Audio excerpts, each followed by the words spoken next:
प्यारे बच्चों, मैं बलवान सिंह और मैं आपको पढ़ा रहा हूँ सामाजिक अध्ययन।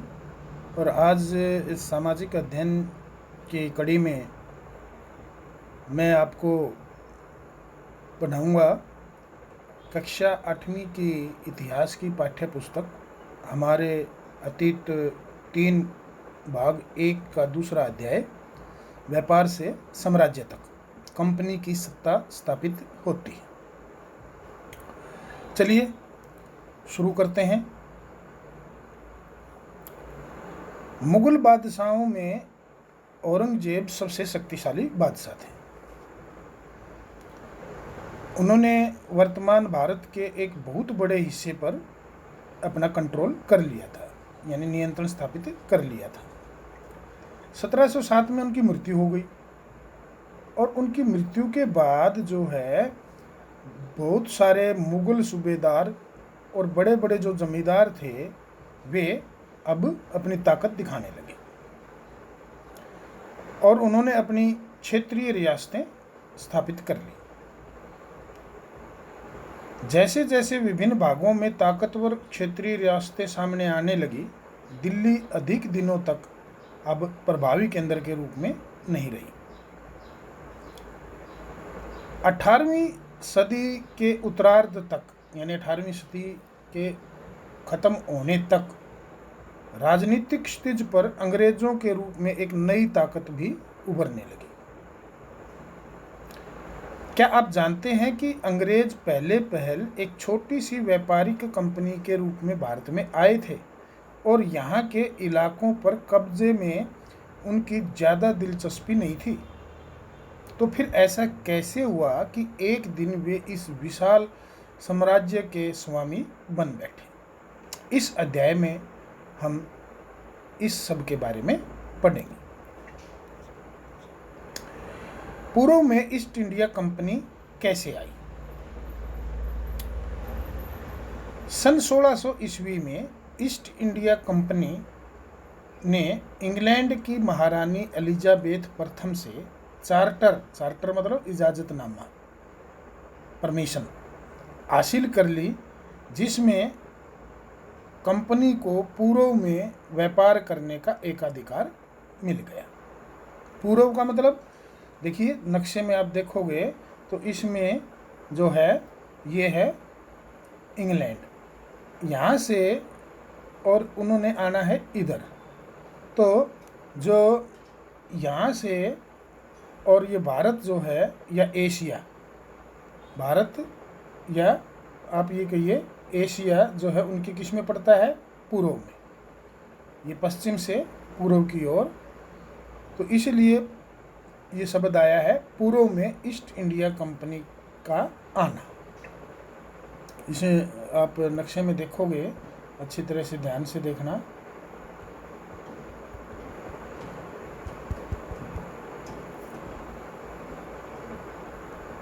ये जो समुद्री मार्ग है, इस समुद्री मार्ग से ये जो है यूरोपीय कंपनियां भारत में आई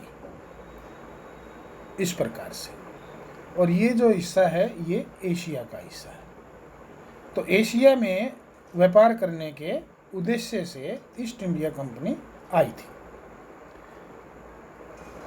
एकाधिकार का मतलब कोई दूसरा उसके जो है प्रतियोगिता में न हो, उसको कहते हैं एकाधिकार, यानी एक ही व्यक्ति का या एक ही कंपनी का अधिकार। इस इजाज़तनामे का मतलब यह था कि इंग्लैंड की कोई और कंपनी, कोई और व्यापारिक कंपनी, यानी इंग्लैंड की, यूरोप की नहीं, इंग्लैंड की, इस इलाके में ईस्ट इंडिया कंपनी से ओढ़ नहीं कर सकती।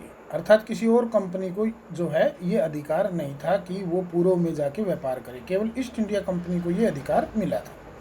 इस चार्टर के सहारे कंपनी समुद्र पार जाकर नए इलाकों को खंगाल सकती थी। नए इलाके कौन से? जहाँ पर उनको चीज़ें सस्ती मिले और उन चीज़ों को वो यूरोप में जाके ऊंची कीमतों पर बेच सके, ऐसे इलाके।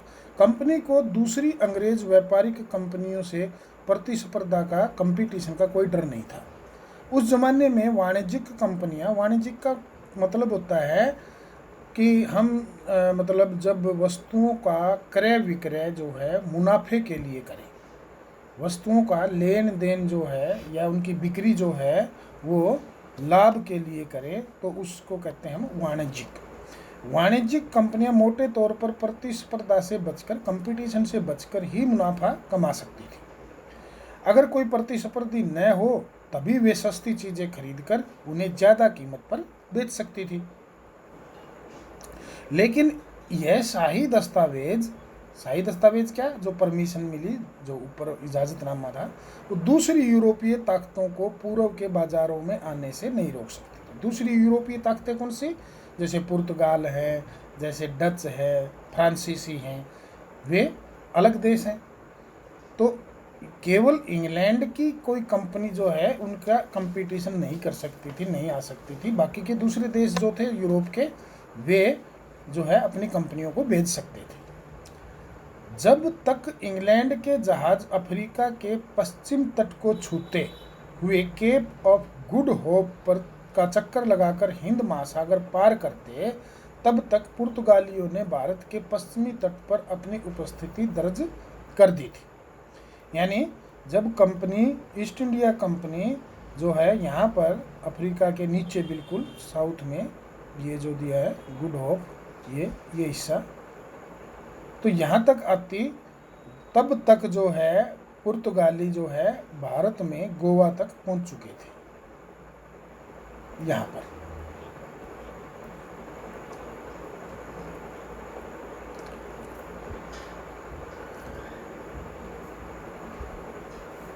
वे गोवा में अपना ठिकाना बना चुके थे।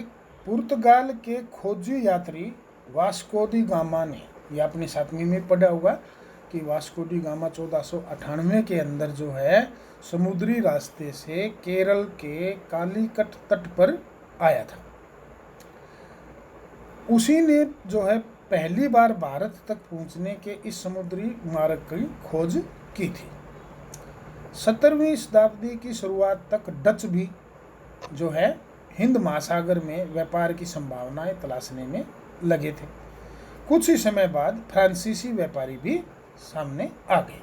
इस प्रकार से इंग्लैंड की ईस्ट इंडिया कंपनी के साथ में इन दूसरे जो यूरोप के देश थे, जैसे पुर्तगाली थे, फ्रांसीसी थे और डच थे, इनके साथ अब उनका कंपटीशन संभव था। समस्या यह थी कि सारी कंपनियां एक जैसी चीज़ों को ही खरीदना चाहती थी।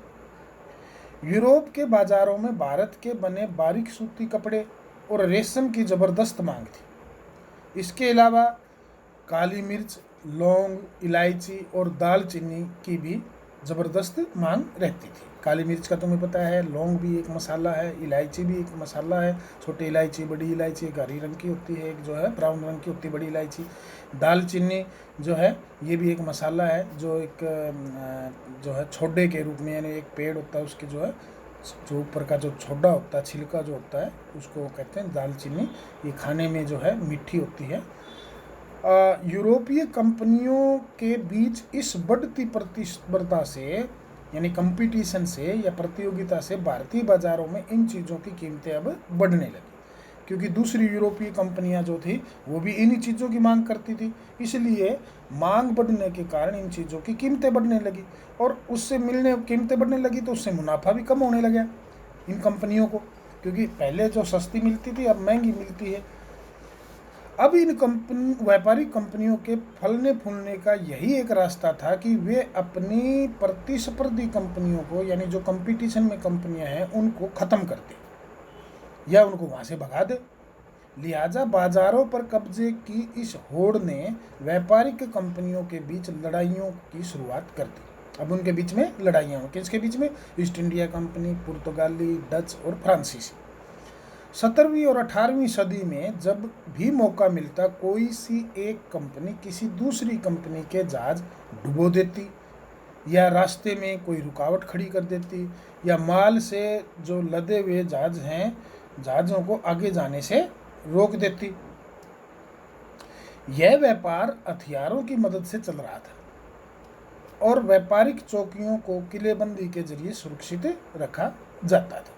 यानी जो व्यापार करते थे जहाँ से उन्होंने चौकियाँ बनाई थी, अब उनके चारों ओर उन्होंने किलेबंदी करनी पड़ी अपनी सुरक्षा के लिए।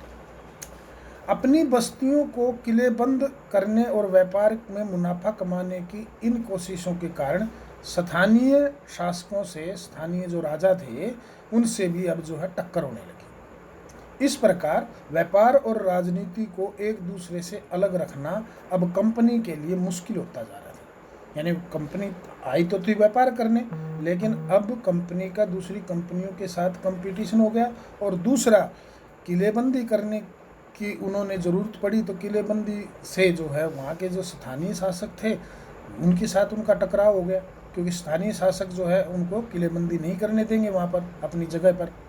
तो इस प्रकार से अब अंग्रेज जो है वो व्यापारी तो थे, लेकिन अब उसके साथ साथ उनका जो है अब राजनीति की ओर भी रुख होने लगा। ईस्ट इंडिया कंपनी बंगाल में व्यापार शुरू करती है। पहली इंग्लिश फैक्ट्री 1651 में हुगली नदी के किनारे शुरू हुई। हुगली नदी जो गंगा नदी है, ये गंगा नदी पश्चिमी बंगाल में प्रवेश करती है, तो वहाँ पर इसका नाम पड़ जाता है हुगली नदी। गंगा नदी का नाम पश्चिमी बंगाल में क्या पड़ जाता है? हुगली नदी। कंपनी के व्यापारी यहीं से अपना काम चलाते थे। ईस्ट इंडिया कंपनी के व्यापारी यहीं से अपना काम चलाते थे। इन व्यापारियों को उस जमाने में फैक्टर कहा जाता था। यानी व्यापारियों को क्या कहा जाता था? फैक्टर। और जहाँ पर ये अपना काम करते थे उस जगह को फैक्ट्री कहते थे। इस फैक्ट्री में वेयर हाउस होता था। एक वेयर हाउस का मतलब जिसमें सामान रखा जाता है, जिसमें भंडार करने के लिए जो है सामान को सुरक्षित रूप से जमा करके रखा जाता था, उसको वेयर हाउस कहते हैं। जहाँ निर्यात होने वाली चीज़ों को जमा किया जाता था, यहीं पर उसके दफ्तर थे, ऑफिस थे, जिसमें कंपनी के अफसर बैठते थे। जैसे जैसे व्यापार फैला, कंपनी ने सौदागरों और व्यापारियों को फैक्ट्री के आसपास आकर बसने के लिए प्रेरित किया। जैसे जैसे उनका व्यापार फैला, तो कंपनी ने जो सौदागर कौन होते हैं? जो वस्तुओं को खरीदते हैं और बेचते हैं, और व्यापारी, उनको अब क्या कहा कि फैक्ट्री के आसपास आकर ही बसने के लिए उन्होंने उनको मोटिवेट किया, प्रेरित किया। 1696 ईस्वी तक कंपनी ने इस आबादी के चारों तरफ एक किला बनाना शुरू कर दिया, ताकि वे सुरक्षित रहें, उन पर किसी प्रकार के बाहरी जो है आक्रमण न हो, जिससे कोई नुकसान न पहुंचे। 2 साल बाद उसने मुगल अफसरों को रिश्वत देकर 3 गांवों की जमींदारी भी खरीदी। यानी मुगल अफसर जो थे उनको रिश्वत देके 3 गांव की जमींदारी खरीदी, अर्थात 3 गांव की जमीन उन्होंने हथिया ली। इनमें से एक गांव कालीकत्ता था, जो बाद में कलकत्ता बना और अब उसको हम कोलकाता कहते हैं। कंपनी ने मुगल सम्राट, उस समय जो मुगल सम्राट था 1696 में, औरंगजेब को इस बात के लिए भी तैयार कर लिया कि वह कंपनी को बिना शुल्क चुकाए व्यापार करने का फरमान जारी कर दे। यानी उसको किस बात के लिए राजी कर लिया कि वे जो है उसको किसी प्रकार का कोई टैक्स नहीं देंगे और उसको जो है व्यापार भी करने दिया जाए। ऐसा एक फरमान का मतलब होता है शाही दस्तावेज होता है, जिसमें किसी को कोई इजाज़त दी जाती काम करने की, उसको कहते हैं फरमान, शाही आदेश, राजसी आदेश। कंपनी ज़्यादा से ज़्यादा रियायतें मतलब रियायत, छूट हासिल करने और पहले से मौजूद जो अधिकार उनको मिले हुए थे उनका ज़्यादा से ज़्यादा फायदा उठाने में लग गई। उदाहरण के लिए औरंगजेब के फरमान से केवल कंपनी को ही शुल्क मुक्त व्यापार का अधिकार मिला था। यानी कंपनी ही जो है बिना टैक्स दिए व्यापार कर सकती थी, निजी व्यक्तियों को नहीं मिला था। लेकिन कंपनी के जो अफसर थे वे भी अब जो है अपना निजी व्यापार करने लगे और बदले में जो है टैक्स देने से इनकार करने लग गए। इससे बंगाल में जो राजस्व है, अर्थात राज्य की जो राजकोष की आय होती है उसको राजस्व कहते हैं, राजस्व वसूली बहुत कम होगी। ऐसे में जब राजस्व वसूली यानी खजाना कम होगा तो राजा जो है वो कमज़ोर हो जाएगा। ऐसे में भला बंगाल के नवाब मुर्शिद कुली खान विरोध क्यों न करते। ये देखिए चित्र दिया हुआ है। इस चित्र में मद्रास के जहाज़ों से सामान लाती स्थानीय नौकाएं दिखाई हैं। विलियम सिम्पसन द्वारा बनाया गया चित्र 1867 का है। अब जो है जैसा कि मुर्शिद कुली खां यानी जो बंगाल का नवाब था, अब वो जो है इस बात का विरोध करने लगा कि उस जो है उन जब अंग्रेज़ों ने निजी अफसरों, जो निजी व्यापारी थे कंपनी के सिवाय अलग जो कंपनी के अफसर थे, वो खुद का व्यापार चलाने लगे अपना ही और शुल्क देने से इनकार करने लगे, तो जो है मुर्शिद कुली खां जो उस समय बंगाल के नवाब थे, उन्होंने इस बात का विरोध कर दिया। 18वीं सदी की शुरुआत में कंपनी और बंगाल के नवाबों का टकराव काफ़ी बढ़ गया। औरंगजेब की मृत्यु के बाद, औरंगजेब की मृत्यु 1707 में हुई थी, बंगाल के नवाब अपनी ताकत दिखाने लगे। उस समय दूसरी क्षेत्रीय ताकतों की स्थिति भी ऐसी ही थी जैसे बंगाल की थी। मुर्शिद कुली खां के बाद अगले जो उत्तराधिकारी आए अली वर्दी खान, और उसके बाद सिराजुद्दौला बंगाल के नवाब बने। ये सभी शक्तिशाली शासक थे। उन्होंने कंपनी को रियायतें देने से बिल्कुल मना कर दिया, छूट देने से मना कर दिया, टैक्स। अब कंपनी को भी और निजी जो व्यापार करते थे कंपनी के दूसरे अफसर, उनको जो है अब छूट देने से मना कर दिया। व्यापार का अधिकार देने के बदले कंपनी से अगर वो यानी उन्होंने कहा कि यदि आप व्यापार करना चाहते हो यहाँ पर, तो आपको हमें नजराने देने पड़ेंगे, अर्थात गिफ्ट देने पड़ेंगे, उपहार देने पड़ेंगे, या उसके बदले में कुछ न कुछ हमें कीमती चीज़ें देनी पड़ेंगी। उसे सिक्के डालने का अधिकार नहीं दिया और उसकी किलेबंदी को बढ़ाने से भी रोक दिया। अब कंपनी पर धोखाधड़ी का आरोप उन्होंने लगाते हुए ये दलील दी कि उसकी वजह से बंगाल सरकार की जो राजस्व वसूली है, राज्य के खजाने के लिए जो वसूली की जाती है, वो कम होती जा रही है और नवाबों की ताकत कमज़ोर पड़ रही है, इसलिए उन्हें जो है ये छूट नहीं मिलेगी। कंपनी टैक्स चुकाने को तैयार नहीं थी। उसके अफसरों ने अपमानजनक चिट्ठियां लिखी और नवाबों व उनके अधिकारियों को अपमानित करने का प्रयास भी किया। कंपनी का कहना था कि स्थानीय अधिकारियों की बेतुकी मांगों से कंपनी का व्यापार ठप हो रहा है, तबाह हो रहा है, खत्म हो रहा है। व्यापार तभी फल फूल सकता है जब सरकार शुल्क हटा ले, अर्थात जो है व्यापार पर वो टैक्स हटा ले। कंपनी को इस बात का भी यकीन था कि अपना व्यापार फैलाने के लिए उसे अपनी आबादी बढ़ानी होगी, गांव खरीदने होंगे और किलों का पुनर्निर्माण करना होगा। ये टकराव दिनों दिन और ज़्यादा गंभीर होते गए। अंततः आखिर में हुआ क्या कि इन टकराव की परिणति प्लासी के प्रसिद्ध युद्ध के रूप में हुई। प्लासी का युद्ध 1756 में अली वर्दी खान की मृत्यु के बाद सिराजुद्दौला बंगाल के नवाब बने। कंपनी को सिराजुद्दौला की ताकत से काफ़ी डर था, भय था।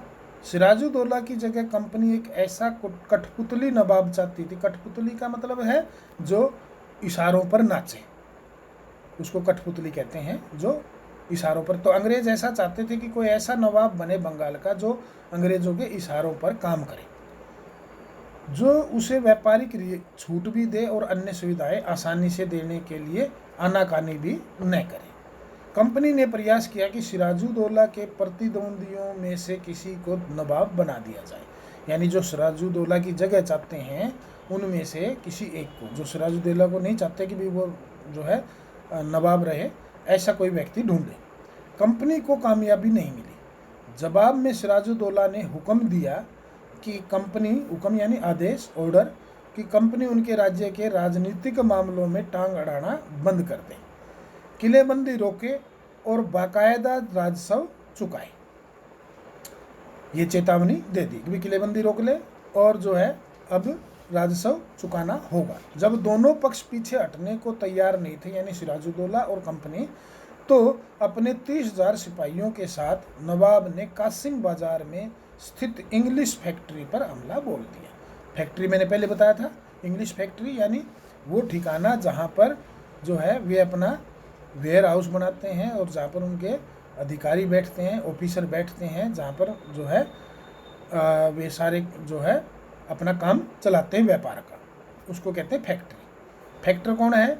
जो व्यापारी को फैक्टर कहते हैं, जहाँ पर व्यापारी अपना ठिकाना बना के अपना व्यापार चलाते हैं उसको फैक्ट्री कहते हैं। नवाब की फौजों ने कंपनी के अफसरों को गिरफ्तार कर लिया, गोदाम पर ताला डाल दिया, अंग्रेजों के हथियार छीन लिए और अंग्रेज जहाज़ों को घेरे में ले लिया।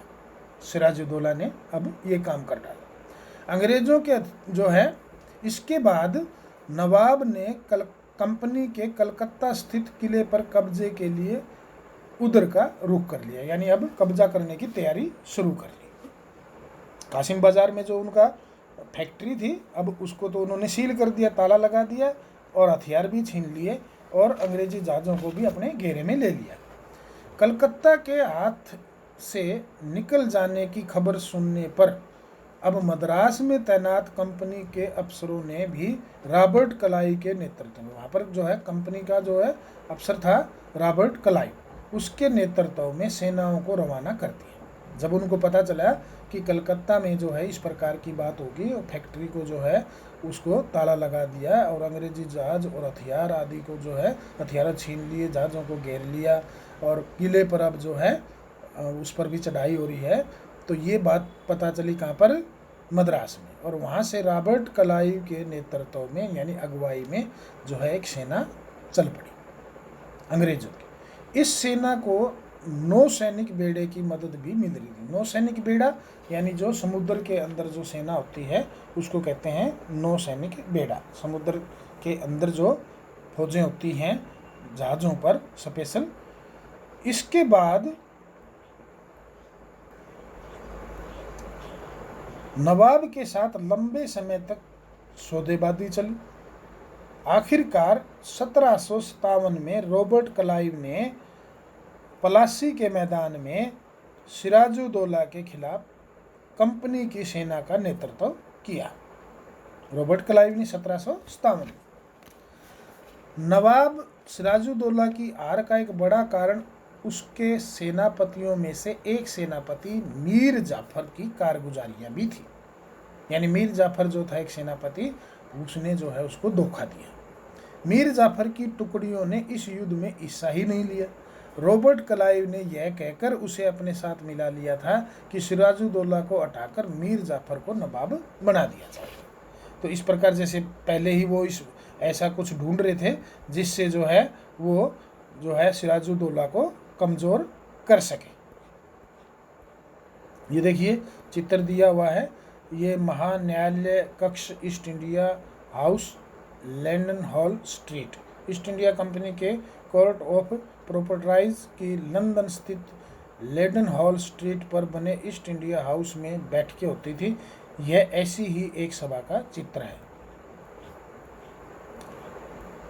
संपन्नता का आश्वासन। इंग्लैंड के लोग ईस्ट इंडिया कंपनी की शासकीय महत्वाकांक्षाओं को संदेह और अविश्वास से देखते थे। इंग्लैंड के लोग क्या करते थे? ईस्ट इंडिया कंपनी के बारे में उनका जो है अच्छा रवैया नहीं था, यानी वे लोग ईस्ट इंडिया कंपनी की शासकीय महत्वाकांक्षाओं को संदेह के घेरे में रखते थे और उन पर विश्वास भी नहीं करते थे। प्लासी की लड़ाई के बाद रॉबर्ट क्लाइव ने अंग्रेज सम्राट के एक मुख्य विदेश मंत्री विलियम पिट को 7 जनवरी 1759 को कलकत्ते में यह चिट्ठी भेजी थी। लेकिन इतनी विशाल सत्ता एक वाणिज्यिक कंपनी के लिए बहुत बड़ी बात होगी। मैं खुद यह सोचकर अभिभूत हूँ कि इन समृद्ध रियासतों पर पूरा कब्जा हासिल करने में कोई परेशानी नहीं आएगी। अब मैं यह फैसला आप पर छोड़ता हूँ कि क्या सालाना 20 लाख स्टर्लिंग की आमदनी और 3 प्रांतों का कब्जा कोई ऐसी चीज़ है जिस पर इतना शोर मचाना उचित हो। इस प्रकार का एक ये लेटर लिखा हुआ है उस समय 1759 में।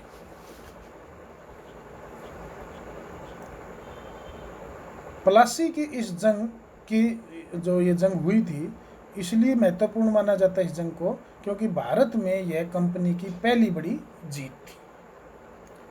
प्लासी की जंग के बाद सिराजुद्दौला को मार दिया गया और मीर जाफर को नवाब बना दिया। कंपनी अभी भी शासन की जिम्मेदारी संभालने को तैयार नहीं थी।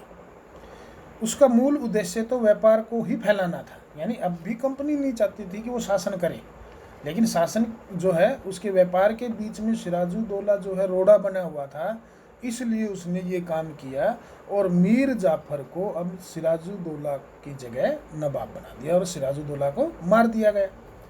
अगर यह काम स्थानीय शासकों की मदद से बिना लड़ाई के ही हो सकता था तो किसी राज्य को सीधे अपने कब्जे में लेने की जरूरत ही क्या है, ऐसा अंग्रेजों का ख्याल था।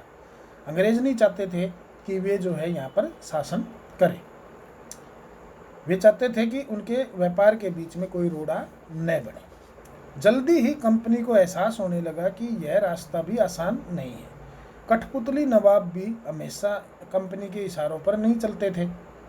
आखिरकार उन्हें भी तो अपनी प्रजा की नज़र में सम्मान और संप्रभुता का दिखावा करना पड़ता था, यानी मीर जाफर भी हमेशा के लिए उनकी कठपुतली बनकर नहीं रहा।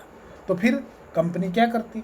जब मीर जाफर ने कंपनी का विरोध किया, यानी मीर जाफर भी अब कंपनी का विरोध करने लगा, क्योंकि उसको भी तो प्रजा के सामने अपने आप को जो है एक राजा घोषित करना था, अपने सम्मान और संप्रभुता को दिखाना था।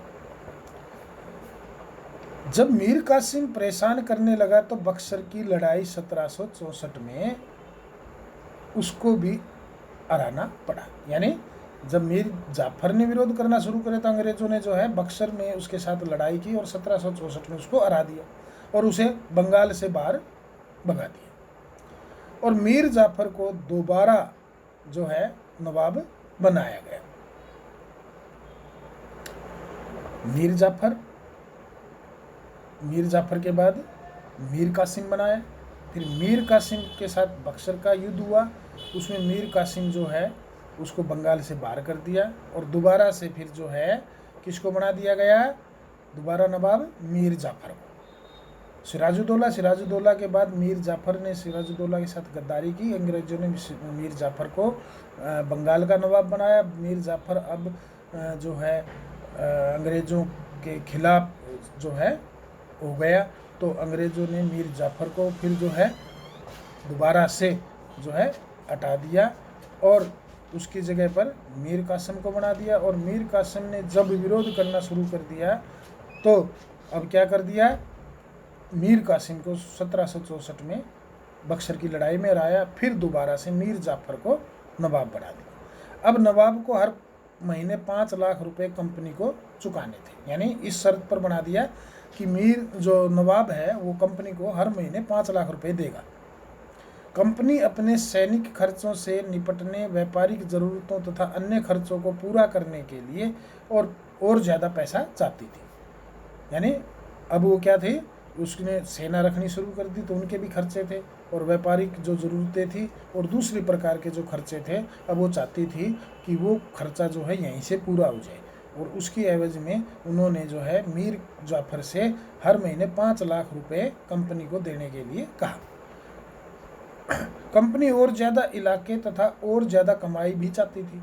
1765 में मीर जाफर की मृत्यु हुई। तब तक कंपनी के इरादे बदल चुके थे। कठपुतली नवाबों के साथ अपने खराब अनुभवों को देखते हुए क्लाइव ने ऐसा ऐलान कर दिया कि अब हमें खुद ही नवाब बनना चाहिए। यानी अब कंपनी ने अपने इरादे बदल दिए कि अब जो है हम जो है किसी को नवाब नहीं बनाएंगे बंगाल का और हम खुद ही बंगाल के नवाब बनेंगे, अर्थात अब हम बंगाल के शासन की बागडोर खुद संभालेंगे, ऐसा ऐलान जो है कर दिया। आखिरकार 1765 में मुगल सम्राट ने कंपनी को ही बंगाल प्रांत का दीवान घोषित कर दिया। दीवान का मतलब है भूमि पर मिलने वाले राजस्व को एकत्रित करने का अधिकार। भूमि पर जो टैक्स मिलता था भूकर, उसका अधिकार अब कंपनी को मिल गया। दीवानी मिलने के कारण कंपनी को बंगाल के विशाल राजस्व संसाधनों पर नियंत्रण मिल गया। इस तरह कंपनी की एक पुरानी समस्या हल हो गई। 18वीं सदी की शुरुआत से ही भारत के साथ उसका व्यापार बढ़ता जा रहा था, लेकिन उसे भारत में ज़्यादातर चीज़ें ब्रिटेन से लाए गए सोने और चांदी के बदले में खरीदनी पड़ती थी। यानी भारत से जो चीज़ें खरीदते थे उसके बदले में सोने चांदी देनी पड़ती थी। इसकी वजह ये थी कि उस समय ब्रिटेन के पास भारत में बेचने के लिए कोई चीज़ नहीं थी, तो चीज़ों के बदले में कुछ तो देना पड़ेगा, इसलिए सोना और चांदी देना पड़ता था जो भारत से वो चीज़ें खरीदते थे। प्लासी की जंग के बाद ब्रिटेन से सोने की निकासी कम होने लगी। यानी प्लासी की जंग के बाद क्या हुआ, अब ब्रिटेन से सोना मंगाना कम कर दिया, और बंगाल की दीवानी मिलने के बाद तो ब्रिटेन से सोना लाने की ज़रूरत ही नहीं रही। क्यों? देखिए, प्लासी की जंग के बाद जो है अब उन्होंने अपनी पसंद का नवाब बना दिया था, इसलिए वहाँ से उनको रियायतें भी मिल गई और उनको जो है बहुत ज़्यादा धन भी मिलने लगा था। अब वो चीज़ों को खरीदने के लिए उस धन का प्रयोग करने लगे, और जब उन्होंने दीवानी मिल गई तो उसके बाद तो जो है उन्होंने अब सोने को ब्रिटेन से मंगाना ही बंद कर दिया, क्योंकि अब जो आमदनी भारत से होती थी उसी आमदनी से ही वे जो है अपने सारे खर्चे चला सकती थी, और इस कमाई से कंपनी भारत में सूती और रेशमी कपड़ा खरीद सकती थी, अपनी फौजों को भी संभाल सकती थी, और कलकत्ते में किलों और दफ्तरों के निर्माण की लागत भी उठा सकती थी। यानी सारे काम अब भारत से मिलने वाली आमदनी से ही उनके चलने लग गए। कंपनी के अफसर नवाब बन बैठे, अर्थात पहले वो कंपनी के अफसर थे, अब क्या बन गए वो नवाब। नवाब बनने का क्या मतलब था? इसका एक मतलब तो यही था कि कंपनी के पास अब सत्ता और ताकत थी। यानी अब उनके पास क्या होगी, सत्ता भी आ गई, पावर, सत्ता, राज हो गया उनका, और ताकत भी होगी। लेकिन इसके कुछ और फायदे भी थे। कंपनी का हर कर्मचारी नवाबों की तरह जीने के ख्वाब देखने लग गया था, क्योंकि उनका अब बंगाल पर कब्जा हो गया था। प्लासी के युद्ध के बाद बंगाल के असली नवाबों को इस बात के लिए मजबूर कर दिया गया कि वे कंपनी के अफसरों को निजी तोहफे के तौर पर ज़मीन और बहुत सारा पैसा दें। यानी जो असली नवाब थे अब उनको मजबूर कर दिया और उनको कहा कि अब वो कंपनी को जो है महंगे तोहफे दे और बहुत सारा धन भी दे। खुद रॉबर्ट क्लाइव ने ही भारत में बेहिसाब दौलत जमा कर ली थी। 1743 में जब वह इंग्लैंड से मद्रास, जिसको अब चेन्नई कहते हैं, आया था तो उसकी उम्र 18 साल थी। 1767 में जब वह 2 बार गवर्नर बनने के बाद हमेशा के लिए भारत से रवाना हुआ तो यहाँ उसकी दौलत 4,01,102 पौंड के बराबर थी। आज के दिन पौंड जो है वो लगभग भारतीय रुपये जो है 1 पौंड के बदले में लगभग 90-100 रुपये जो है पड़ते हैं। दिलचस्प बात यह है कि गवर्नर के अपने दूसरे कार्यकाल में उसे कंपनी के भीतर फैले भ्रष्टाचार को ख़त्म करने का काम सौंपा गया, लेकिन 1772 में ब्रिटिश संसद में उसे खुद भ्रष्टाचार के आरोपों पर अपनी सफाई देनी पड़ी। सरकार को उसकी अकूत यानी बेहिसाब संपत्ति के स्रोत जो है संदेहास्पद लग रहे थे, यानी उन पर उनको जो है संदेह लग रहा था, शक लग रहा था कि इतनी संपत्ति इसके पास कैसे आई। उसे भ्रष्टाचार के आरोपों से बरी तो कर दिया, लेकिन 1774 में उसने सुसाइड कर लिया, आत्महत्या कर ली। कंपनी के सभी अफसर क्लाइव की तरह दौलत इकट्ठा नहीं कर पाए। बहुत सारी बीमारियों और लड़ाइयों के कारण कम उम्र में ही मौत का निवाला बन गए। इसके अलावा उन सभी को भ्रष्ट और बेईमान मानना भी सही नहीं है। उनमें से बहुत सारे अफसर साधारण परिवारों से आए थे। उनकी सबसे बड़ी इच्छा बस यही थी कि वे भारत में ठीक ठाक पैसे जो है कमाएं और ब्रिटेन लौटकर आराम की ज़िंदगी बसर करें। जो जीते जी धन दौलत लेकर वापस लौट गए, उन्होंने वहाँ आलीशान जीवन जिया। उन्हें वहाँ के लोग नवाब कहते थे। क्या कहते थे? नवाब। यह भारतीय शब्द नवाब का ही अंग्रेजी संस्करण बन गया। उन्हें लोग अक्सर नए अमीरों और सामाजिक हैसियत में रातों रात ऊपर आने वाले लोगों के रूप में देखते थे। नाटकों और कार्टूनों में भी उनका मजाक उड़ाया जाता था, यानी नए नए अमीर बने थे। कंपनी का फैलता शासन। यदि हम 1757 से 1857 के बीच ईस्ट इंडिया कंपनी के द्वारा भारतीय राज्यों पर कब्जे की प्रक्रिया को देखें, यानी 100 साल के इस जो है काल में, तो कुछ महत्वपूर्ण बातें सामने आती हैं। किसी अनजान इलाके में कंपनी ने सीधे सैनिक हमला प्राय नहीं किया।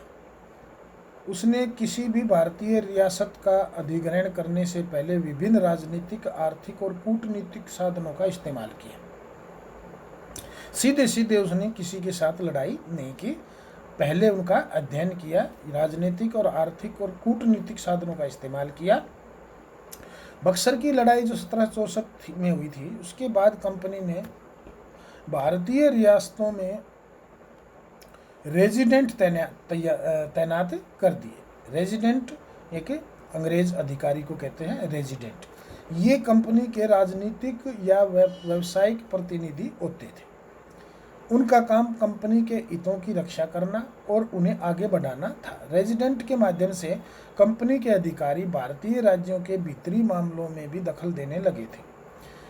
अगला राजा कौन होगा, किस पद पर किसको बिठाया जाए, इस तरह की चीज़ें भी कंपनी के अफसर ही तय करना चाहते थे। कई बार कंपनी ने रियासतों पर सहायक संधि भी थोप दी। सहायक संधि, जो रियासत इस बंदोबस्त को मान लेती थी, उसे अपनी स्वतंत्र सेनाएं रखने का अधिकार नहीं रहता था। उसे कंपनी की तरफ से सुरक्षा मिलती थी और सहायक सेना के रख रखाव के लिए वह कंपनी को पैसा देती थी। अगर भारतीय शासक रकम अदा करने में चूक जाते थे तो जुर्माने के तौर पर उसका इलाका कंपनी अपने कब्जे में ले लेती थी। उदाहरण के लिए, जब रिचर्ड वेलेजली गवर्नर जनरल 1798 से 1805 में जो था, उस समय अवध के नवाब को 1801 में अपना आधा इलाका कंपनी को सौंपने के लिए मजबूर किया गया, क्योंकि नवाब सहायक सेना के लिए पैसा अदा करने में चूक गए थे। इसी आधार पर हैदराबाद के भी कई इलाके छीन लिए गए थे। आज हम इतना ही करेंगे। इसका जो शेष भाग है वो आगे बाद में करेंगे। आप इसको अच्छी तरह से सुनिए, पढ़िए और समझिए। धन्यवाद।